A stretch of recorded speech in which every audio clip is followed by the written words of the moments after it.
तीन बेटों और चार पोतों की शहादत के बावजूद हमास के रहनुमा इस्माइल हनिया ने इसराइल को दो टोक अल्फाज में वाज़ेह पैगाम दे दिया। इस्माइल हनिया का कहना है कि इसराइल किसी भूल में न रहे, इस वाक़े से हमास के मुतालबात में कोई तब्दीली नहीं आएगी। इस्माइल हनिया का कहना है कि दुश्मन इस धोखे में न रहे कि मेरे बेटों को अमन मुज़ाकरात के दौरान निशाना बनाकर और तंजीम के जवाब से कबल वो हमास को अपनी पोजीशन बदलने पर मजबूर कर देगा। हमास के टेलीग्राम चैनल पर अपने रद्द अमल में इस्माइल हनिया ने खुदा का शुक्र अदा किया कि इनको अपने बच्चों और पोते पोतियों की शहादत से इज्जत मिली। इस्माइल हनिया ने कहा कि इस खून से हम मुस्तकबिल की उम्मीद पैदा करेंगे और अपने लोगों, अपने मकसद और अपनी कौम के लिए आज़ादी हासिल करेंगे। हमास के सियासी सरबराह इस्माइल हनिया ने तस्दीक की कि इनके तीन बेटे और चार पोते पोतियां गजा की पट्टी पर ईद के दिन होने वाले एक इसराइली फिजाई हमले में शहीद हुए।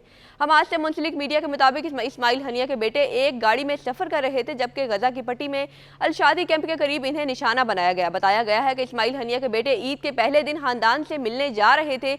इस्माइल हनिया का कहना है कि इनके तीन बेटे खाजिम, आमिर और मोहम्मद जंग के दौरान गजा की पट्टी में ही रिहाइश पजीर रहे। हमास की जानिब से जारी होने वाले एक बयान के मुताबिक इस्माइल हनिया के पोते और पोतियां मोना, अमल, खालिद और रजान भी शहीद होने वालों में शामिल थे। हमास ने इसराइली फिजाई हमले को बुज़दिलाना करार दे दिया। इस्माइल हनिया ने बताया कि इनको इस हमले और अपने बेटों की शहादत की खबर उस वक्त मिली जब कतर के दारुल हुकूमत दोहा में जख्मी फलस्तीनी बच्चों की इयादत कर रहे थे। इस जंग के दौरान इस्माइल हनिया के खानदान के किसी रुकन की शहादत का ये पहला वाकया नहीं। इससे कबल फरवरी में इस्माइल हनिया के एक और बेटे की शहादत हो चुकी है, जबकि अक्टूबर में इनके एक और भाई और भतीजे की शहादत हुई और नवंबर में इस्माइल हनिया के एक पोते की भी शहादत हो चुकी है। दूसरी जानिब इसराइली फौज ने कहा कि इस्माइल हनिया के बेटे हमास के अस्करी विंग के अराकीन थे। इसराइली फौज की जानिब से जारी बयान में कहा गया कि वुस्ता गजा की पट्टी पर हमले में हमास के अस्करी विंग के 3 मेंबरान को शहीद किया गया, जो इस्माइल हनिया के बेटे थे।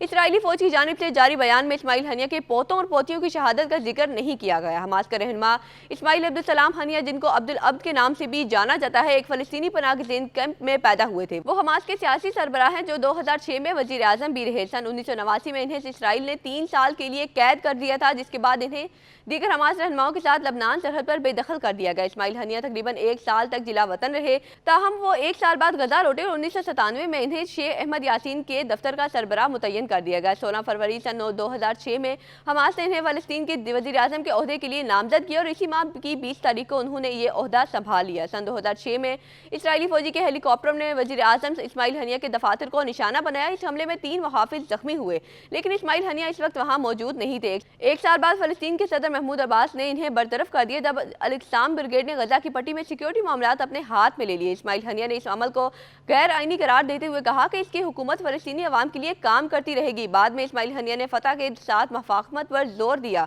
6 मई 2017 को इस्माइल हनिया को हमास का शूरा ने सियासी ब्यूरो का सरबराह मुंतखब किया। वाज़ेह रहे कि गजा की पट्टी में जारी जंग को खत्म करने के लिए बढ़ते हुए बैनुल-अक़वामी दबाव के दौरान अमरीकी सदर जो बाइडेन ने अमरीकी खुफिया एजेंसी CIA को सरबराह विलियम ब्रिंस को मिस्र के जारी मुज़ाकरात का हिस्सा बनने के लिए भेजा है। जंगबंदी में सामने आने वाली ताज़ा तजवीज़, जिसके बारे में हमास ने कहा है कि वो अभी इसका जायजा ले रही है, में गजा की पट्टी में यरगमाल 40 इसराइली शहरियों की रिहाई के बदले इसराइली जेलों से 900 फलस्तीनी कैदियों की रिहाई भी शामिल है। हमास की जानिब से 7 अक्टूबर को इसराइल पर होने वाले हमले में 1200 अफराद की हलाकत और 250 से जायद को यरगमाल बनाए जाने के बाद इसराइली हमलों में अब तक 33,000 फलस्तीनी हलाक हुए, जिनमें अक्सरियत बच्चों की है। इसराइल के मुताबिक गजा की पट्टी में बाकी 130 यरगमालियों में से 34 हलाक हो चुके हैं।